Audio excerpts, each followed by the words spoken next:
Hey guys, welcome back to another Fish It First Fridays quick tip. You know, I've used a lot of different knots over the years, but there are two that I keep coming back to for their reproducibility and their strength. I'm going to teach you both of those right now.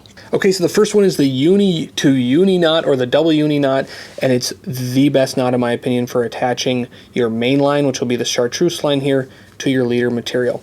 And so what you're going to want to do is overlap the two a little bit like that. Okay, I don't know, that's maybe 8 inches or so. Then on the one end we're going to make a loop.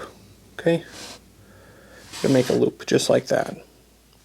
Now we're going to wrap this tag end in once, twice, 3 times, and 4 times. 4 to 5 times is generally what I do. Pull that down most of the way, wet it, pull it down a little bit further, and then we'll leave it right there like that.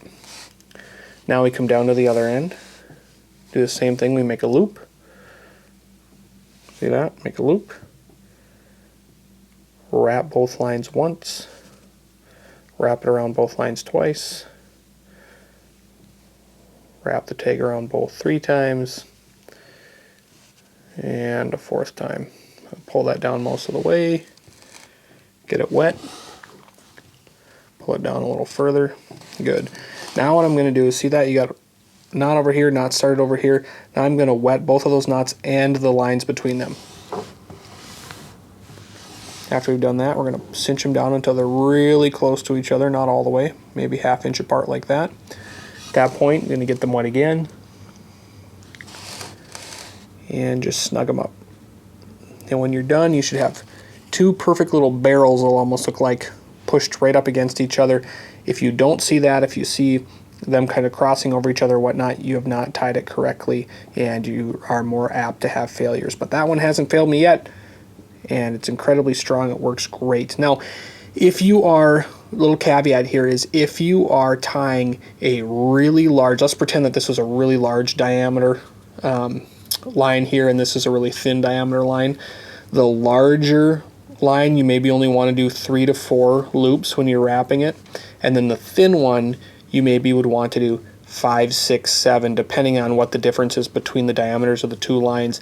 And the idea behind that is, the larger the diameter of the line, the more surface area per loop is going to be gripping onto the line, and you're trying to get an equal amount of surface area from one line gripping onto the other line and vice versa. So hopefully that's not too confusing, but if you have similar diameter lines, don't worry about it. 4 to 5 loops is perfect, and it should look like that. And then obviously we need to cut our tags. So when I cut tags, I don't get carried away. I still leave a little bit of a, I don't know, maybe a 1/4 inch or so, 1/4 inch tag on there so it doesn't pull through. Moving on.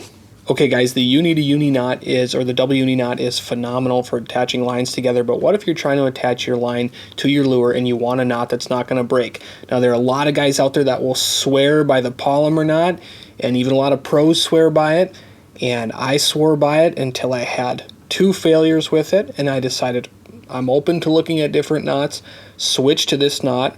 This was a knot that the pros held pretty close to the chest for a long time. I had to do quite a bit of digging before I was able to find this knot. But this knot, it goes by other names, but the Jimmy Houston knot is what this knot is that I'm going to teach you. Jimmy Houston, of course, famous bass fisherman. And essentially what you're going to do is take your lure, run your line through that. Okay, run your line through. Once you've run that line through, pull a good amount out, run it back through. Okay, got that? Now, leaving a little bit of a tag there, you're going to pinch the line, the tag end and your main line, you're going to pinch it between your first finger and your thumb, just like that. So now what it should look like is this. You got the line doubled up going through the lure, right?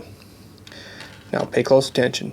You're going to take this hand, you're going to dip your thumb down, you're going to rotate your wrist like this. You're going to rotate it, then you're going to come up this way, and I'm going to bring the line right there between my thumb and my forefinger. I'm going to pull a little bit, just like that. See that? So now I'm squeezing my original tag line and the main line, but then I also, at the tip of my thumb and forefinger, I'm squeezing this line. Now take a look at this. we're going to take this part up here, right here, and we're going to wrap it once, we're going to wrap it twice, we're going to wrap it 3 times. Now once we've done that, where we grabbed with the tip of our thumb and our pointer finger, it makes a little loop right here. I'm going to attempt to show that to you. See that little loop right there? That's the one that we made when we grabbed on. We're going to take this that we were wrapping around the line, and we're going to push it down. We're going to push it down through that loop, okay? So here we go. We're going to push that right down through that loop. Okay? Once we pushed it through those loops, we're going to pinch it with our thumb and our forefinger, and we're going to start to pull. Okay? Once that starts cinching down, I'm going to get it wet. Cinch it down a little further. Now, if you did it correctly, you'll have your main line, you'll have your tag line, and then you'll have this little loop up top here. Now this loop, if you stick your finger in there and you pull on it, it doesn't tighten anything, it just straightens out the knot a little bit. It just makes the knot a little bit cleaner and pulls the 2 ends of the knots a little closer together. Now I'm going to get this whole stretch wet, okay? I get that whole stretch wet, and I'm going to pull my main line all the way down. Now I've got this tag end right here. I'm going to get it wet again. Grab onto this tag line. Usually I grab the tag with my teeth, but for the sake of showing you, I'm going to grab it with my fingers. And I'm going to pull that one until that's cinched down. Just like that.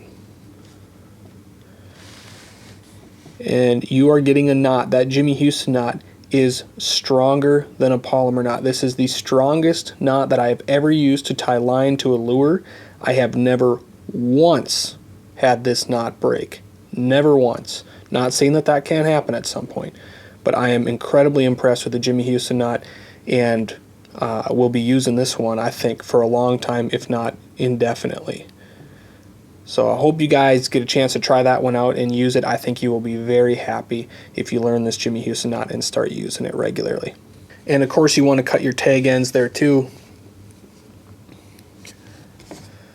Make sure to separate your main line down here, get that out of the way. Now tag ends on a Jimmy Houston knot, I leave longer than on my other knots. I leave nice long ends, and there should be 3 little points sticking up, okay? The 2 points from the loop and then from the tag end. 3 little points sticking up and then your main line. But I leave a hefty little amount there so that I don't have anything pulling back through. That, don't worry, that is not going to scare fish off. Don't worry about that. It's not an issue. But that knot right there is not breaking on you. Well, that's it for today's quick tip, guys. I hope these knots serve you well. Say, let me know down in the comment section below, what knots do you love and what knots do you hate? And while you're down there, be sure to hit the subscribe button and that little bell notification next to it. The bell notification is what makes sure that you get all the latest videos from us here at Fish It First.